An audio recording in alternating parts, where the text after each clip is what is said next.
इस बिजनेस के भीतर मैं गलतियां कहां कर रहा था, कहां मैं कमियां कर रहा था और किस चीज की वजह से मैं इस बिजनेस के भीतर में रुक रहा था। आप बिलीव नहीं करेंगे, आप बिलीव नहीं करेंगे, छोटी छोटी चीजों को भी मैंने उस ट्रेनिंग से मैंने सीखा। छोटी छोटी चीजों से भी वहां यह भी सिखाया जा रहा था कि इस बिजनेस को करते समय कैसे कपड़े पहनने चाहिए। क्या सिखा रहे थे? कैसे कपड़े पहनने चाहिए। आप बोलेंगे कि साहब इस काम में कपड़े से क्या लेना देना, कुछ भी पहनो उसमें कपड़े का क्या लेना देना। बात को समझानी चाहिए और बात सामने वाले को समझ में आनी चाहिए। चलो मैं आपको समझाता हूं। आप मुझे एक बात बताओ, आप में से किसी एक व्यक्ति को यहां पर मैं खड़ा करता हूं, स्टेज पर लेके आता हूं, यहां हजारों लोग यहां पर बैठे हुए हैं। लोगों का चेहरा देख के आपको सिर्फ यह बताना कि इसमें से वकील कौन है। क्या बताना है? वकील, लॉयर कौन है। क्या चेहरा देखकर आप बता सकते हो लॉयर कौन है? बता सकते हैं क्या? नहीं ना। लेकिन अगर कोर्ट में आपको ले जाया जाए, कचहरी में अगर आपको ले जाया जाए, तो इसमें वकील कौन है उस भीड़ में, आप चेहरा देख के बता दोगे हाँ या ना? कैसे? क्या उसके माथे पे लिखा था कि मैं वकील हूं? माथे पे लगा के कचहरी में आदमी जाता है। क्या देखा आपने? उसका पहनावा, उसमें पुलिस वाला कौन है, आसानी से देख के बता दोगे ना? क्या देखा आपने? हॉस्पिटल जाते हो कौन डॉक्टर है, कौन कंपाउंडर है, कौन वार्ड बॉय है, कौन वार्ड गर्ल है, बता देते हो हाँ या ना? कैसे? क्या देखा आपने? ड्रेस कोड, ड्रेस कोड, उनका पहनावा इंडिकेट करता है कि सामने वाला व्यक्ति किस फील्ड से, किस प्रोफेशन से, वो क्या है। इस बिजनेस से पहले, ट्रेनिंग से पहले होता क्या था कि मैं जब किसी व्यक्ति को प्लान देने के लिए जाता था तो मैं इस बात की परवाह नहीं करता था मैं क्या पहन के किसी व्यक्ति के पास प्लान देने के लिए गया। मालूम पड़ा मुझे मेरे मोहल्ले में किसी व्यक्ति के पास जाना, प्लान देने के लिए जाना है, तो जैसे मैंने कपड़े पहन रखे, टी शर्ट में हूं, लोअर पहन रखी है, चप्पल ऊपर ढूढ़ी पहनने के लिए जूता होता, ढूढ़ा पहनने के लिए जूता नहीं मिला, चप्पल नहीं मिला, तो आपको मालूम है बाथरूम के बाहर एक चप्पल पड़ी होती है। मालूम है आपको? बाथरूम के बाद हम लोग अक्सर एक चप्पल रखते हैं अलग से। कोई चप्पल, सैंडल, जूता नहीं मिला ना, तो उसी चप्पल को पहन के चल पड़ता था प्लान देने के लिए। क्या सोचता था उन अंकल को थोड़ी अपनी बेटी के लिए बेटा ढूंढना, लड़का ढूंढना, मेरे को थोड़ी फाइनल करने वाले, मुझे उनको अपना प्लान समझाना है, उनको मेरा प्लान समझना है, इसमें मैंने क्या पहना इससे क्या लेने देना है। इस सोच के साथ मैं उनको प्लान देने के लिए चला जाता था। मुझे लगता था कपड़ों का कोई लेना देना नहीं, लेकिन साहब कपड़ों का बहुत लेना देना। आप जरा सोचो, किसी व्यक्ति के पास आप प्लान देने के लिए गए हो, तितली छाप वाली आपने शर्ट पहन रखी है। कौन सी वाली? तितली छाप वाली आपने शर्ट पहन रखी है बाहर निकाल के, और जीन्स पहन रखी है। कौन सी वाली पता है? वो कटी फटी, इधर से कटी है, इधर से कटी है, इधर से कटी है। क्या बोलते हैं उस जीन्स को? एक्सीडेंटल। और क्या बोलते हैं? माउस कट, जो भी कट बोलते हैं, माउस कट, एक्सीडेंटल, डैमेज और पता नहीं क्या क्या। लड़के क्या बोलते हैं साहब इसको पहनने के बाद माचो फील आता है। माचो का मतलब नहीं पता उनको, लेकिन माचो फील आता है, पता नहीं क्या क्या बोलते हैं साहब। अब आप मुझे बताओ, तितली छाप शर्ट पहन के, हैं, कटी फटी जीन्स पहन के, तिरंगा स्टाइल का जूता पहन के किसी को प्लान देने के लिए जाओगे तो सामने वाला लपुआ समझेगा या प्रोफेशनल समझेगा? टेल मी, लपुआ समझेगा या प्रोफेशनल समझेगा? किसी भी काम को अगर आपने करना शुरू किया, सबसे पहले आपको उस काम के हिसाब से लुक लाइक अ प्रोफेशनल। जब तक आप प्रोफेशनल दिखोगे नहीं, धंधा बढ़ेगा, बिजनेस बढ़ेगा। फर्स्ट ऑफ ऑल सबसे पहले अपने धंधे के हिसाब से पहले खुद को बदलो। आप बोलोगे नहीं साहब हमको तो बदलना नहीं है, हम तो वही लोअर पहन के, जीन्स पहन के, कटी फिटी वाली जीन्स पहन के ऐसे चलेंगे। थोड़ा चेंज करना पड़ेगा अपने आप को। अपने भीतर आप बदलाव करने की शुरुआत करेंगे, चीजें बदल जाएंगी। जरा सोचो, आपने प्लेन शर्ट पहननी शुरू की। कैसी भी शर्ट पहननी शुरू की? प्लेन। तितली छाप वाली शर्ट की जगह प्लेन शर्ट पहननी शुरू की, और कटी फिटी जीन्स की जगह आपने ट्राउजर पहनना शुरू किया। ट्राउजर समझते हैं आप? Pant, full pant. ये पैंट है, ये क्या है? Full pant. पैंट पहनी और शर्ट को बाहर निकाल के नहीं, बल्कि शर्ट कैसे अंदर डाल के बढ़िया से, और आपने उस पर एक अच्छी सी एक बेल्ट आपने लगाई, और रंग बिरंगा तितली छाप वाला जूता नहीं, स्पोर्ट वाला जूता नहीं, बल्कि आपने लेदर का बढ़िया सा काला वाला जूता आपने पहनना शुरू किया। कैसा? काला जूता आपने पहनना शुरू किया, ब्लैक कलर का काला जूता आपने पहना, आप ट्राउजर पहने, पैंट पहने, शर्ट को आपने इन करके पहना, बेल्ट आपने लगाई हुई है, और इस लिबास में किसी को प्लान देने के लिए आप जाओगे तो सामने वाला आपको प्रोफेशनल समझेगा या लपुआ समझेगा। ये ड्रेस कोड क्या इंडिकेट करता है? वो लपुआ छाप वाला ड्रेस पहन के अगर किसी के पास जाएगा ना तो कोई बाप अपनी बेटी का हाथ भी नहीं देगा। लपुए के हाथ में कोई बाप अपनी बेटी का हाथ नहीं देता। लेकिन जो प्रोफेशनल लिबास में अगर किसी से मुलाकात करने के लिए गया ना तो वो प्रोफेशनल लिबास सबसे पहले क्या इंडिकेट करता है? ये आदमी जिम्मेदार आदमी है, ये आदमी जिम्मेदार आदमी है, प्रोफेशनल आदमी है। और हर व्यक्ति एक प्रोफेशनल आदमी को चाहता है, पसंद करता है। तो सबसे पहले खुद को बदलने की शुरुआत करना। तो साहब ये छोटी सी चीज मैं बता रहा हूं जो मैंने उस ट्रेनिंग में जाने के बाद मैंने सीखा कि इस बिजनेस के भीतर लिबास भी जरूरी है, क्या पहनना है वो भी सीखना बहुत जरूरी है। ऐसे ही करके बहुत सारी छोटी छोटी चीजों को मैं करता गया, सीखता गया और सीखकर इस काम को करने की मैंने शुरुआत की। बिहार के भीतर एक पहले व्यक्ति मिले मेरे साथ में, इनके साथ मैंने काम करने की शुरुआत की। अविनाश कुमार जी, आप लोग जानते हैं। मैं चाहूंगा पहले दिन मिले झूठ निकाली। चौथे दिन जब मैं अपने अप्लाई से मुलाकात करने के लिए गया था अपनी शादी के बाद, तो उनसे मैंने बोला कि साहब मैं कुछ भी करने के लिए तैयार हूं, बस मुझे डायमंड बनना है। तो उन्होंने बोला एक काम कर, बिहार के भीतर मेरा एक दोस्त है बचपन का जो मेरे साथ पढ़ता था, अभी स्टेशन मास्टर बन गया है, वो मेरे बिजनेस को ज्वाइन करना चाहता है, मेरे साथ काम करना चाहता है, लेकिन आज मेरी टीम इतनी बड़ी है कि मैं समय उस व्यक्ति को नहीं दे पा रहा हूं। तो बोला एक काम करो, बिहार में समस्तीपुर शहर है, वहां जाओ, उनके साथ मिलकर काम करो। तो मैंने कहा ठीक है साहब, मिलकर काम करेंगे। उनके पास जाते हैं तो बोला कब जाना है? मैंने उनसे पूछा कब जाना है? बोला कब क्या जाना है? आज आप हमारा बात कर रहे हैं, कल रेलवे स्टेशन चले जाना, तत्काल की टिकट कराना, कल तत्काल की टिकट कराओगे तो परसों की मिल जाएगी, परसों की ट्रेन पकड़ कर पहुंच जाना वहां पर, करो काम उनके साथ। कब बोल रहे थे जाने की? कल तत्काल की टिकट कराओ, परसों चले जाओ। 4 दिन शादी को हुए थे। शादी के कितने दिन हुए थे? 4 दिन शादी को हुए थे। बताओ कितने बेहराम आदमी थे, ये भी नहीं देख रहे थे लड़के की शादी हुई है, एक आध महीने तो छोड़ो। 4 दिन खाली शादी की हुए थे और चौथे दिन क्या समझा रहे थे मुझे वहां था। तो मैंने उनसे पूछा कि ठीक है साहब, मैं चला जाता हूँ रेलवे स्टेशन, रिजर्वेशन कराने जाता हूँ, अभी जा रहा हूँ, कंफर्म सीट मिलेगी नहीं मिलेगी वो तो पता नहीं, लेकिन तत्काल करा लेता हूँ। लेकिन अगर आप मुझे बता दोगे कि मुझे वापस कब आना है, क्या वापस कब आना है, तो जाने की तो करा ही रहा हूं। शायद जाने की कंफर्म ना मिले, अगर वापसी डेट बता दोगे तो कम से कम लौटने की टिकट तो कंफर्म करा ही लूंगा, वो भी करा के आ जाऊंगा। तो उन्होंने बोला कि बेटा तुझे जाने की तारीख बता रहा हूं, लौटने की तारीख अभी सिर्फ तुझे जाना। मैंने कहा हो गया बेटा, लगता है इन्होंने कभी जीवन में शादी वादी नहीं की। ठीक से मैंने अपनी वाली का नाम नहीं पूछा था कि आपका नाम क्या है, और चौथे दिन क्या बोल रहे थे, फिर जनाना।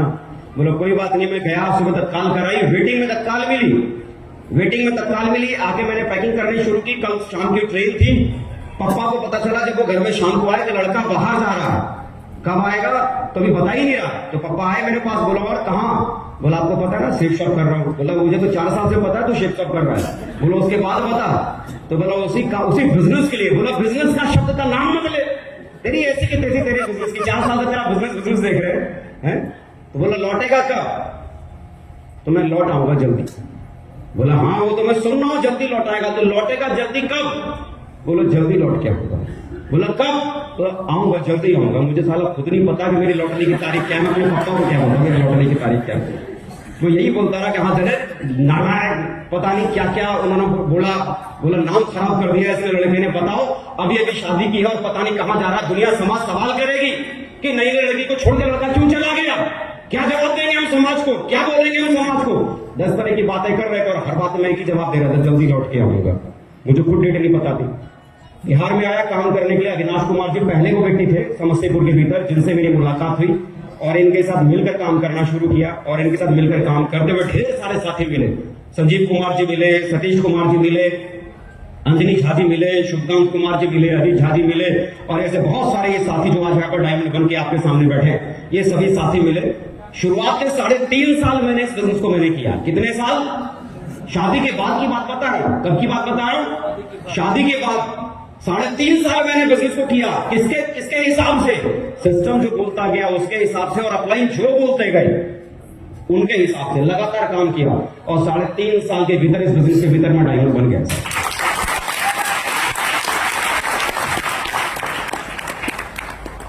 मतलब 4 साल अपने हिसाब से किया, 18,000 कमाया, और 4 साल अपलाइन के हिसाब से किया, 4 नहीं 3.5 साल सिर्फ अपलाइन के हिसाब से काम किया, और 3.5 साल में इस बिजनेस से मैंने 50 लाख रुपए मैंने कमाया था।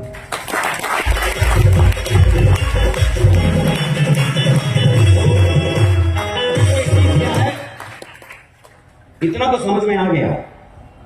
आप अपनी गुंडागर्दी कितनी भी दिखा लेना, मतलब आप अपना मिजाज कितना भी लगा लेना, अपनी अकल कितना भी लगा लेना, अपनी समझदारी कितना भी लगा लेना, अपनी समझदारी से ये बिजनेस होने वाला, इस बिजनेस में अगर आपको कामयाब अगर होना ना, तो एक बात आप समझ लो, अपलाइन ही वो चीज है जिसका हाथ पकड़कर इस बिजनेस के भीतर डायमंड तक का सफर आप तय कर सकते हो, बगैर अपलाइन के।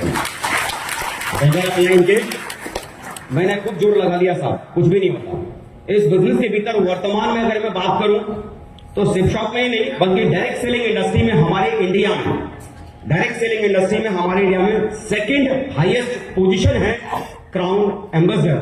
आज मुझे खुशी है इस बात को कहते हुए, आज मैं उस पोजीशन पे हूं। नेटवर्क इंडस्ट्री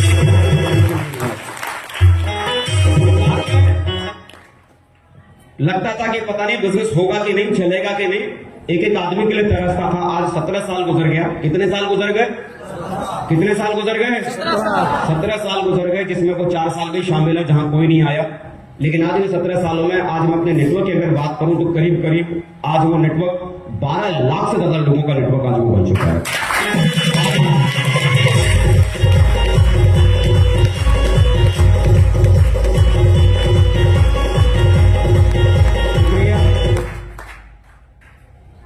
काम तो होता है, काम तो होता है। देखो ये कोई पहचान रहे हो आप इसको? पहचान रहे हो इस लड़के को? पहचाना? मिलाओ, मैच कर रहा है मैं हूं। और ये वो मेरी वाली है, शादी के ये दूसरे दिन की फोटो है। ये कब की फोटो है? शादी के ये दूसरे दिन की फोटो है। और ये वाली आजकल वाली है।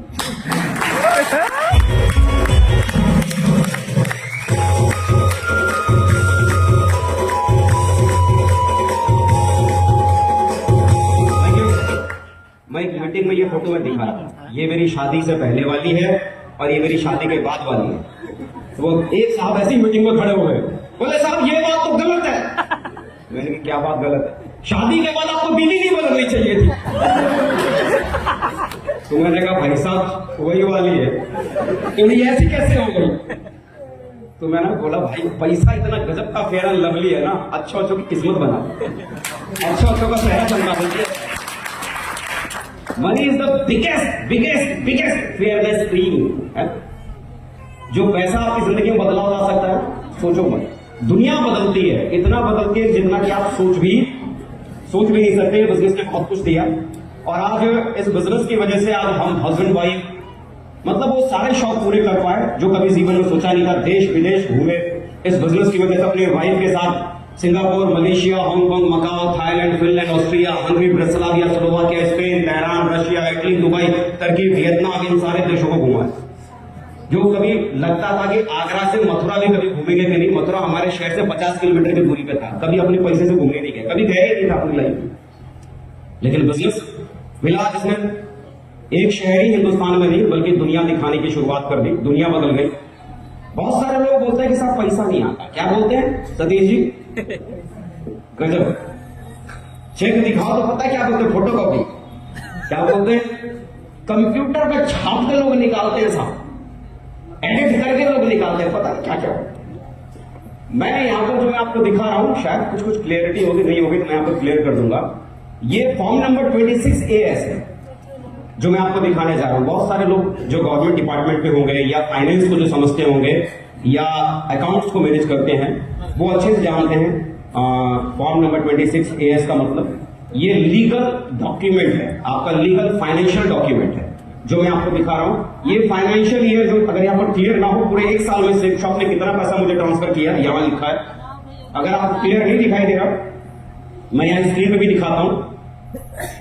ये फाइनेंशियल ईयर 2019 और 2020 का स्टेटमेंट है। 2019 और 2020 का मतलब क्या है? अप्रैल 2019 से लेके मार्च 2020 तक का। सरकारी खाते में साल अप्रैल से शुरू होता है और अंत मार्च में होता है फाइनेंशियल स्टेटस के हिसाब से। तो 1,05,87,754 रुपए की 1 साल की आमदनी थी जो मेरे अकाउंट में सिप शॉप ने ट्रांसफर और ये अगला स्टेटमेंट है, अगर किसी को यहां पर क्लियर दिखाई नहीं दे रहा है तो आप चाहो तो लास्ट में आके मेरे लैपटॉप से स्क्रीनशॉट लेके जाओ, बढ़िया से वेरीफाई करो। इससे ज्यादा लीगल डॉक्यूमेंट और मैं दिखा नहीं सकता, इससे ज्यादा लीगल डॉक्यूमेंट नहीं दिखा सकता। फॉर्म नंबर ये 26 है। ये जो स्टेटमेंट है ये फाइनेंशियल ईयर 2020 और 2021 किसका है? 2020 और 2021, जिस समय हमारे देश में क्या था? लॉकडाउन। क्या था? लोग घर से बाहर नहीं निकल रहे थे। सपने देखना तो बहुत बड़ी बात है, जिंदा रहना ये लोगों का सपना था उस साल। कमाना तो बहुत बड़ी बात है, जीवन बच जाए, लोग तो सिर्फ इसमें ही करेंगे तो भगवान का शुक्रिया करने के लिए तैयार है। लेकिन वो मैं आपको समझाना चाहता हूं कि एक बड़ी टीम अगर आपके पीछे होती है तो ऐसे हालातों में भी आपके साथ में क्या हो सकता है ये आपके सामने है। फाइनेंशियल ईयर 2020 और 2021 में उस लॉकडाउन के साल में मेरी जो आमदनी पूरे एक साल में जो सेफ शॉप ने मुझे मेरे अकाउंट में ट्रांसफर की थी वो था 1,18,01,398 रुपए। ये अगले साल का स्टेटमेंट है 2021 और 2022, 1,77,02,572 रुपए की आमदनी। ये नेक्स्ट ईयर है 2022 और 2023 का है 1,57,06,101 रुपए की आमदनी थी। और ये है आपका फाइनेंशियल ईयर 2023 और 2024, 2023 और 2024। 2023 और 2024 के फाइनेंशियल ईयर में जो पैसा मेरे अकाउंट में ट्रांसफर हुआ वो था 1,23,70,540 रुपए।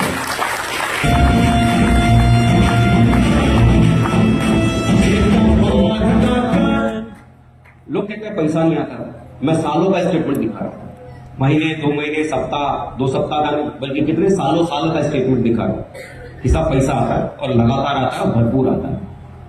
दुनिया बदलती है। इसके बाद अभी आप में से बहुत सारे लोग शायद कुछ महीने पहले जो बिजनेस में आए थे, हम लोग तो जुड़े थे 2 लाख सप्ताह कमा सकते हैं। कितना?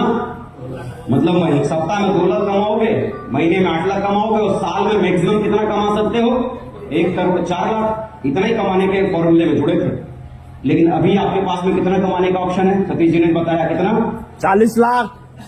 भाई आपके पास में 4 लाख रुपए सप्ताह कमाने का ऑप्शन है। कितना? 4 लाख रुपए सप्ताह। महीने का 16 लाख और साल का 2,08,00,000। कितना? मिनिमम। ये तो मिनिमम है साहब, मैक्सिमम तो छोड़ो, मैक्सिमम का तो कोई अंतिम नहीं। मैक्सिमम 2,08,00,000 कमाने का मौका आपके पास में। तो आज ये फॉर्मूला बदल गया, सच में बना क्या? ये स्टेटमेंट मैं आपका दिखा रहा हूं। नया प्लान चार्ज होगा, नया प्लान लॉन्च हुआ, सुपर चार्ज प्लान। मालूम है आप लोगों को? yes. ये मेरा स्टेटमेंट मैंने लगा रखा, अपने इनकम के स्क्रीनशॉट मैंने लगा रखे हैं यहाँ पर। पूरे अगस्त में ही नया प्लान चालू हुआ था ना? yes. अगस्त से 4 लाख पर वीक का प्लान आपका लॉन्च हुआ और अगस्त महीने की सिर्फ 1 महीने की आमदनी, कितने महीने की? 1 महीने की आमदनी 44,95,820 रुपए।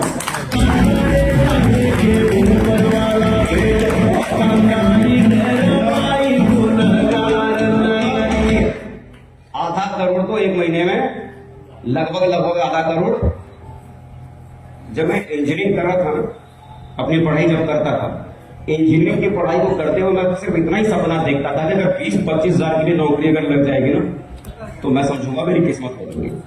पापा 7,000 महीना कमाते, अब 7,000 जिस परिवार का मुखिया कमाता, उस परिवार का बच्चा अगर 20-25 हजार महीना कमाने के सपने देख रहा है तो ये बड़ी बात है कि नहीं? और 20-25 हजार ही कमाने के सिर्फ सपने थे, 20-25 हजार ही कमाऊं महीने में, सिर्फ इतना ही सोचा था। कभी सोचा ही नहीं था कि इस रकम तक भी कभी अपनी लाइफ में पहुंच सकता हूं। 44,95,000 की इनकम सिर्फ 1 महीने में थी। अभी लेटेस्ट, कई लोग बोलते हैं लेटेस्ट में क्या है? ये मेरे लेटेस्ट की इनकम का स्टेटमेंट है। ये अभी आखिरी महीना कौन सा गुजरा है? आखिरी महीना कौन सा गुजरा है? दिसंबर ना। तो वीकली स्टेटमेंट देखो आपके सामने है। ये देखो 12वां महीना लिखा है, ये 6 तारीख 6/12/2024 4,59,381 रुपया। फिर ये 13 तारीख, कितने दिन का अंतर है? सिर्फ 7 दिन का, ये भी 4 लाख से ज्यादा। फिर 20 तारीख सिर्फ 4 दिन का अंतर, 4,64,000। फिर 27 तारीख सिर्फ 7 दिन का अंतर, 5 लाख। टोटल पिछले लास्ट मंथ के लोग महीने की आमदनी की बात करते हैं ना, मंथली इनकम क्या है पूछते हैं ना, तो ये लास्ट 1 महीने की जो इनकम है वो 18,73,970 रुपए है।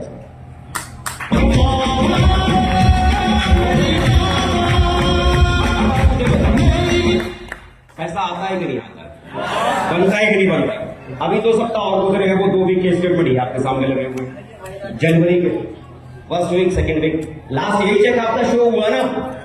कितना दिखाऊं भरोसा करने के लिए, बताओ ना कितने पे भरोसा करोगे? लोग सप्ताह के चेक दिखाने की बात करते हैं, सप्ताह, महीना, साल, 1 साल, 2 साल, 3 साल, 4 साल, कितने साल देखकर बिलीव करोगे? कितने साल देखकर यकीन करोगे? कौन सा डॉक्यूमेंट, कौन सा लीगल पेपर देखने के बाद विश्वास करोगे कि ये सारी चीजें होती है? इस बिजनेस में लोगों को डायमंड बनने में ज्यादा वक्त नहीं लगता। इस बिजनेस में लोगों को डायमंड बनने में ज्यादा वक्त नहीं लगता। वक्त जो लगता है ना, विश्वास करने में लगता है। विश्वास करने में, विश्वास करने में। मेरा वो शुरू का जो 4 साल गुजरा, इस वजह से नहीं गुजरा, इस वजह से नहीं गुजरा। वो 4 साल जो मैं कर नहीं पाया, मैं फेल हो गया, वो इस वजह से फेल नहीं होगा कि मुझे समझ कुछ नहीं आता था, बल्कि फेल क्यों था? क्योंकि भरोसा नहीं था कि यहां से कुछ हो सकता। और जिस दिन से बिलीव होना शुरू हो जाता है, विश्वास होना शुरू हो जाता है, तो फिर काम करने की दिशा अपने आप बदल जाती है ना। सही डायरेक्शन में, सही रूट में आप जाने की आप शुरुआत कर जाते हैं। ये तस्वीर मैं आपको और दिखाता हूं। ये तस्वीर है अप्रैल 2013 की। कब की है ये? अप्रैल 2013। कब की?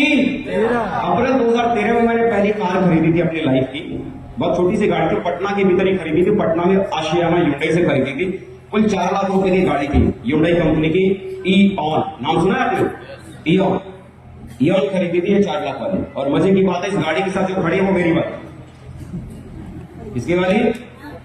हाँ, भूलना नहीं, मैं बार बार याद दिलाता हूं, वरना फिर आप भी सवाल करोगे बदल क्यों दी साहब। तो वही वाली है। तो ये मेरी वाली है, और ये मेरी वाली पहली गाड़ी थी। 4 लाख की खरीदी थी 2013 में। और एक और तस्वीर दिखाता हूं 2023 की, सिर्फ 10 साल के अंतर में। सिर्फ 10 साल के अंतर में क्या हो सकता है? ये 10 साल बाद एक और खरीदी, दुल्हन की तरह से ढकी हुई थी। चलो उठाते हैं इसका घूंघट।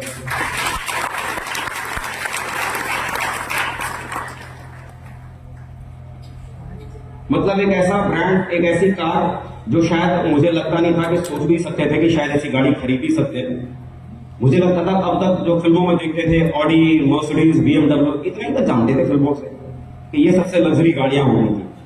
ऑडी बहुत लग्जरी गाड़ी है साहब, मर्सिडीज बहुत लग्जरी गाड़ी है ना, BMW बहुत लग्जरी गाड़ी है। तो ये तो बाद में समझ में आया बिजनेस में आने के बाद कि भाई साहब ये तो लग्जरी गाड़ियों का सेगमेंट यहां से शुरू होता है, और ये सेगमेंट जहां से खत्म होता है ना, तो इसके बाद एक और अल्ट्रा प्रीमियम लग्जरी का भी सुपर कार का सेगमेंट शुरू होता है, जहां से शुरू होते हैं Lamborghini, Ferrari, Bentley, Bugatti, Porsche जैसे ब्रांड शुरू होते हैं। तो लगता था यार ये भी कोई कार होती है, लेकिन समझ नहीं था कभी पहुंच नहीं सकते थे। सेफ शॉप क्या ताकत दे सकता है मैं आपको वो बताता हूं। पोर्शे जैसी कार को मैं ले पाया, और बड़ी बात क्या है कि आमतौर पर अगर आदमी अगर एक 4 लाख की भी कार अगर खरीदता है ना, तो 4 लाख की कार कैसे खरीदता है मिडिल क्लास आदमी? 20% डाउन पेमेंट, मतलब 40-50 हजार रुपए डाउन पेमेंट, बाकी 45 लाख बैंक ने फाइनेंस किया ऐसा। तो कार बताओ आदमी की है कि बैंक की है? पैसा ज्यादा किसने दिया, आदमी ने या बैंक ने? तो बैंक वाले की गाड़ी है, हमने खाली भरम पाल रखा है कि वो गाड़ी हमारी है ना, वो असल में तो उसका मालिक बैंक वाला है। सेफ शॉप क्या ताकत रखता है ना, जिस कार को लोग सुपर कार समझते हैं, वो सुपर कार को लोन पर नहीं, EMI पर नहीं, कैश खरीद लाया ऐसा, कैश इन कैश।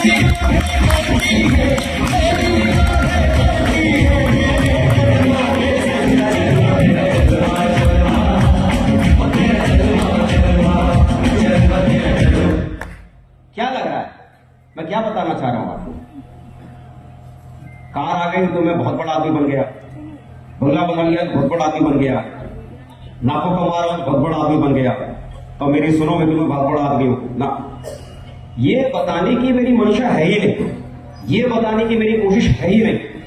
मैं आपको इतना बताना चाह रहा हूं कि जिस बिजनेस को आज आप लोग देख रहे हैं, या जिस बिजनेस को आपके अपलाइन ने आपको दिखाया है, जिस बिजनेस को सिर्फ राई के दाने के बराबर आप समझ रहे हैं, सरसों के दाने के बराबर समझ रहे हैं, ये क्या है? कुछ भी नहीं। आपको उम्मीद भी नहीं, आपको अंदाजा भी नहीं, जो राई के बराबर, सरसों के बराबर दिखने वाला दाने की तरह ये बिजनेस जो आपको नजर आ रहा है, आपको अंदाजा भी नहीं ये बिजनेस आपकी जिंदगी में कितने बड़े बदलाव आपके जीवन में आपके लिए ला सकता है। आपको अंदाजा भी नहीं, इस बिजनेस को आप देख रहे हो कितना बड़ा है, आपको अंदाजा भी नहीं। आपको अंदाजा भी नहीं। भाई साहब, आज की तारीख में अगर आईआईटी कॉलेज से या आईआईएम कॉलेज से अगर एमबीए पास आउट कोई बच्चा निकलता है, आईआईएम कोई बच्चा निकलता है, हमारे इंडिया में अगर किसी कॉलेज से पास आउट बच्चे का अगर 40 लाख, 50 लाख, 60 लाख, 70 लाख अगर पैकेज अगर मिल जाए ना, सालाना का पैकेज अगर मिल जाए, तो साहब वो बोर्ड पे उस बच्चे का चेहरा होता है, अखबारों के पन्नों पे उस बच्चे का चेहरा होता है, न्यूज़पेपर की हेडलाइन में होता है, सोशल मीडिया तो छोड़ो, मतलब मीडिया चैनल के ऊपर वो वायरल होता है कि देखो फलाने कॉलेज के स्टूडेंट को फलानी कंपनी ने इतने लाख का पैकेज दिया, 70 लाख का पैकेज दिया, 80 लाख का पैकेज दिया, 1 करोड़ का पैकेज दिया, वो नेशनल सेलिब्रिटी वो बच्चा बन जाता है। हाँ कि ना? तो आप मुझे बताओ, यहां जो आपको कमाने का मौका मिल रहा है 2 करोड़ 8 लाख, क्या छोटी रकम है या बहुत बड़ी रकम है? छोटी रकम है या बहुत बड़ी रकम है? अरे करोड़ों कमाने का सपना लोग देखते हैं आज की तारीख में, और जिस काम से करोड़ों रुपया सालाना आ सकता हो, वो काम छोटा हो कैसे सकता है? वो काम छोटा हो नहीं सकता, भले हमने उसे छोटा तरह से सोचा हुआ है, हमने उसे छोटा माना हुआ है। ये बिजनेस आपकी सोच से बहुत बड़ा है, ये बिजनेस आपकी उम्मीदों से बहुत बड़ा है, और विश्वास के साथ अगर आप इसे करने की शुरुआत करते हैं तो जो अचीवमेंट सतीश जी ने लिया है, जो अचीवमेंट्स यहाँ डायमंड्स ने लिया है, जो अचीवमेंट्स हम लोग ले पाए हैं, आने वाले कल में वो सारे अचीवमेंट्स आप लोग अपनी जिंदगी में ले सकते हैं। खाली इतना विश्वास दिलाने की आपको कोशिश करें। मैं आपको आपका फ्यूचर दिखाने की कोशिश कर रहा हूं कि अगले 17 साल अगर आप इस बिजनेस में अगर बने रहे तो अगले 17 सालों के बाद आपकी जिंदगी में क्या हो सकता है, अगले 17 सालों के बाद आपकी दुनिया क्या हो सकती है, अगले 17 सालों के बाद अपनी जिंदगी में आप कहां तक पहुंच सकते हैं। मैं आपका फ्यूचर में आपको दिखाने की खाली कोशिश कर रहा हूं। और इकलौता मैं ऐसा बिजनेस में नहीं हूं, बल्कि सैकड़ों लोग आज की तारीख में इस बिजनेस में, हजारों की संख्या में लोग हैं जो इस बिजनेस में कामयाब है। बिजनेस को करने की जब शुरुआत की थी तो सिर्फ सोचता था कि अकेला किसी भी तरह से मैं डायमंड बनूं। आज इस बिजनेस में, इस स्टेट में अगर देखेंगे तो ढेर सारे सफल लोग हैं। आज मेरे साथ में काम करते हुए बहुत सारे साथी हैं। अविनाश कुमार जी जो रेलवे में सेक्शन मास्टर हुआ करते थे, आज क्राउन की पोजीशन पे है। 2.5 लाख से ज्यादा लोगों का नेटवर्क है, आज अपनी जगुआर कार आज चलाते हैं। अजीत कुमार झा जी आज क्राउन है, 2.5 लाख से ज्यादा लोगों का जिनका नेटवर्क है। आज इस बिजनेस की वजह से आज रेंज रोवर कार चलाते हैं। आपके बिहार से, साहब समस्तीपुर से, बिहार से संजीव कुमार जी पटना के रहने वाले हैं, स्टूडेंट थे और आज की तारीख में इस बिजनेस में मरकरी 1 लाख से ज्यादा लोगों का नेटवर्क इनके पास में। सतीश कुमार जी जिनको आज आपने लाइव देखा, जिनको आपने लाइव आपने सुना, मरकरी है आज की तारीख में, आज अपनी खुद की फॉर्च्यूनर कार चलाते हैं और बहुत लग्जरी लाइफ को आज की तारीख में जी पा रहे हैं। शुभकांत कुमार जी एमआर हुआ करते थे इससे पहले, मेडिकल रिप्रेजेंटेटिव, और एमआर होते हुए इस बिजनेस को करने की शुरुआत की और आज अपनी पसंद की जिंदगी को जी रहे हैं। मर्सिडीज कार चला रहे हैं, समस्तीपुर से ही है, अभी वेल सेटल्ड, अभी पटना के भीतर। आज पंकज सिंह कुंदन जी आरपीएफ में, रेलवे प्रोटेक्शन फोर्स में मामूली से कांस्टेबल हुआ करते थे, आज अपनी जगुआर कार को वो ड्राइव करते हैं। लाखों की टीम आज इनके पास में। हरिनारायण चौधरी जी राजस्थान से, लाखों की टीम आज इनके पास में है, आज अपनी खुद की पसंद की ऑडी कार चलाते हैं। तो सफल सिर्फ हम अकेले नहीं हुए, इस बिजनेस में ढेर सारे लोग हैं जो बिजनेस में सफल हुए। आज मैं खुद ही अगर बात करूं, डायमंड बनने का सपना अकेला मैं लेकर निकला था कि किसी तरह से मैं डायमंड बन जाऊं, लेकिन इन 17 सालों में काम करते हुए ये बड़ी बात नहीं कि मैंने कितने लाख या कितने करोड़ का मैंने घर बनाया, कितने करोड़ की मैंने गाड़ी खरीदी, ये मेरे लिए बहुत बड़ा अचीवमेंट नहीं है। मेरा सबसे बड़ा अचीवमेंट है कि इस बिजनेस में जिन लोगों ने मुझ पर भरोसा किया, भरोसे से कंधे से कंधा मिलाकर काम करने की शुरुआत की, आज सैकड़ों की संख्या में ऐसे साथी मैं अपने साथ में ला पाया जो इस बिजनेस में डायमंड बन चुके हैं। सैकड़ों की संख्या में लोग मेरे साथ हैं जो डायमंड बन चुके हैं। डायमंड का मतलब क्या? डायमंड का मतलब हम उस व्यक्ति को कहते हैं जिसकी टीम कम से कम 10,000 लोगों से ज्यादा की हो। कितनी? और डायमंड का मतलब वो जो कम से कम जिसने 50 लाख या 50 लाख से ज्यादा कमाया हो, 60 लाख, 70 लाख, 1 करोड़, 2 करोड़, 3 करोड़, 4 करोड़, 5 करोड़, 6 करोड़, 10 करोड़, 12 करोड़, मैक्सिमम कुछ भी, लेकिन मिनिमम 50 लाख जिसने कमाया हो। सैकड़ों की संख्या में ऐसे साथी आज मेरे साथ आए जो आज की तारीख में इस इनकम कर रहे हैं। और अकेला मैं नहीं, सब हजारों की संख्या में लोग यहाँ पर है जिन्होंने अपनी दुनिया बदली है। आप लोगों के बीच में ही देखिए, आपके साथियों में से आपके बीच में ही है नीरज कुमार जी,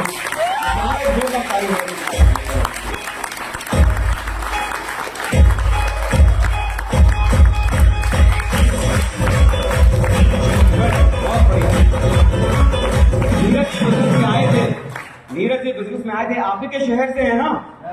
नीरज जी किस शहर से हो आप? मुजफ्फरपुर से हैं। क्या करते थे नीरज जी आप? आइए ऊपर आइए, दौड़ के आइए, किधर से आ सकते हैं? आओ देखो इनकी कहानी, इन्हीं के बीमारी सुनाते हैं आपको। जानते हैं कितने लोग इनको नहीं जानते?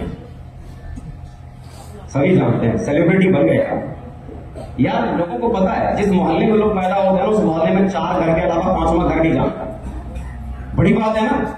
यहाँ हजारों लोग बैठे हुए, पता नहीं किस किस मोहल्ले से हैं, किस किस इलाके से, किन किन शहरों से यहाँ पर आए हैं। वो अगर इनको जानते हैं तो मुझे बताओ इनकी पहचान अपने मोहल्ले से निकलकर जिले लेवल तक और शायद कई जिलों तक पहुंच गई या नहीं पहुंच गई। ये छोटी बात है या बहुत बड़ी बात? वरना लोग जिस मोहल्ले में पैदा होते हैं ना, सिर्फ अपनी पहचान के साथ किसी मोहल्ले में गुजर भी जाते हैं। अपने मोहल्ले से निकलकर दूसरे शहर तक भी अगर कोई व्यक्ति पहचान बना ले अपने काम की वजह से, I think he will do lots. उसने बहुत कुछ किया है। तो अभी नीरज जी हमारे साथ हैं। नीरज जी अभी कितनी टीम है आपकी? 10,000 प्लस केस। 10,000 लोगों का जिनका नेटवर्क बन चुका है ना? कहां से हैं आप? मुजफ्फरपुर। अच्छा, ऑस्ट्रेलिया से तो नहीं आए? नहीं, मुजफ्फरपुर पास यही है सर, ये जगह भी यही। अच्छा, इसी जगह से आए हैं। अच्छा, मतलब ऑस्ट्रेलिया से नहीं है, अदर प्लेनेट से नहीं है, आप ही के शहर से आए हैं और आप ही के शहरों से इन्होंने, अच्छा शहर काम करने के लिए तो पाकिस्तान गए होंगे आप? नहीं सर, इसी शहर में और पास के शहर। ओहो, मतलब इसी शहर में ही इन्होंने काम किया। अच्छा नीरज जी, अब तक आपने कितना पैसा कमाया? अच्छा, क्या करते थे इससे पहले, जरा वो बताओ। इससे पहले कंप्यूटर साइंस इंजीनियरिंग में था। कंप्यूटर इंजीनियरिंग में था। कंप्यूटर इंजीनियरिंग में थे इससे पहले और ऐसे इन्होंने किया। अब तक कितना पैसा कमाया होगा? लगभग 50 लाख सर। 50 लाख कमाया सर, क्या बोल रहा हूँ? और बड़ी बात है, 50 लाख कमाया, ये बहुत बड़ी बात नहीं है। 50 लाख से क्या कमा लिया इन्होंने? 10,000 लोगों का नेटवर्क कमा लिया। ये 10,000 आने वाले कल में कितना कमा के इनको देने वाला है, आज आप इमेजिन भी नहीं कर सकते, आज आप सोच भी नहीं सकते। आज इनकी पहचान छोटी रही है, बहुत बड़ी रही? बहुत बड़ी। तो एक जोरदार ताली हमारे नीरज कुमार जी को।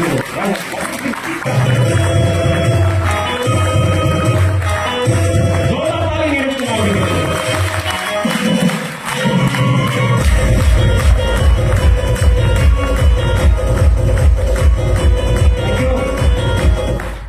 अरविंद प्रसाद शाह जी, इनकी टीम से कितने लोग यहाँ बैठे हुए? जरा हाथ खड़े करके दिखाओ मुझे। देखो कई सारे लोग हैं, पीछे भी हाथ दिखा रहे हैं। अरविंद प्रसाद शाह जी देखो यहाँ भी हैं।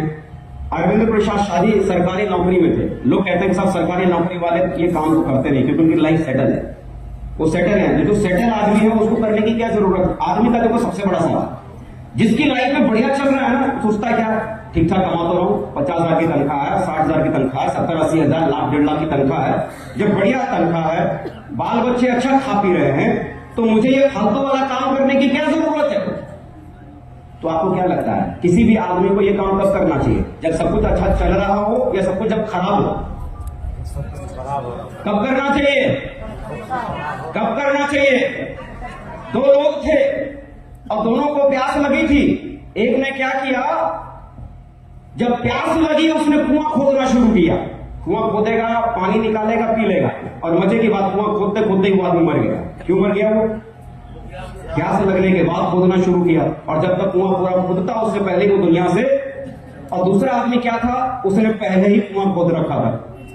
जैसे ही प्यास लगी उसने बाल्टी डाला, पानी निकाला, प्यास बुझा ली, वो सलामत है और आदमी सलामत। तो जब आदमी को प्यास लगे ना, कुआं प्यास लगने से पहले खोद के रखना चाहिए।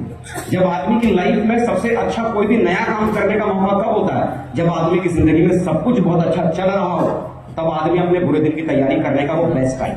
अगर आपकी लाइफ में सब कुछ अच्छा है तो मुझे लगता है इसे जरूर करना चाहिए, ताकि कल को कोई बुरा वक्त अगर आए तो ये बिजनेस आपको उस बुरे वक्त में आपको संभाल सकता है, आपको बहुत आगे तक लेके जा सकता है। अरविंद प्रसाद शाह जी सरकारी टीचर हुआ करते थे और अपनी जॉब तो करते, उन्होंने पार्ट टाइम में ये बिजनेस करने की शुरुआत की। आज 10,000 से ज्यादा लोगों की टीम आज इनके पास है और आज ये बिजनेस में डायमंड। कहां से है? समस्तीपुर के रहने वाले हैं। और घर से मालूम है, समस्तीपुर में घर था इनका, लेकिन घर से 400 किलोमीटर दूर जाके डेली काम करते थे। जब भी छुट्टी होती थी, संडे होता था या कोई छुट्टी का दिन होता था, अपने शहर में नहीं गुजारते थे, कहां गुजारते थे? दूसरे शहर में जाकर। किशन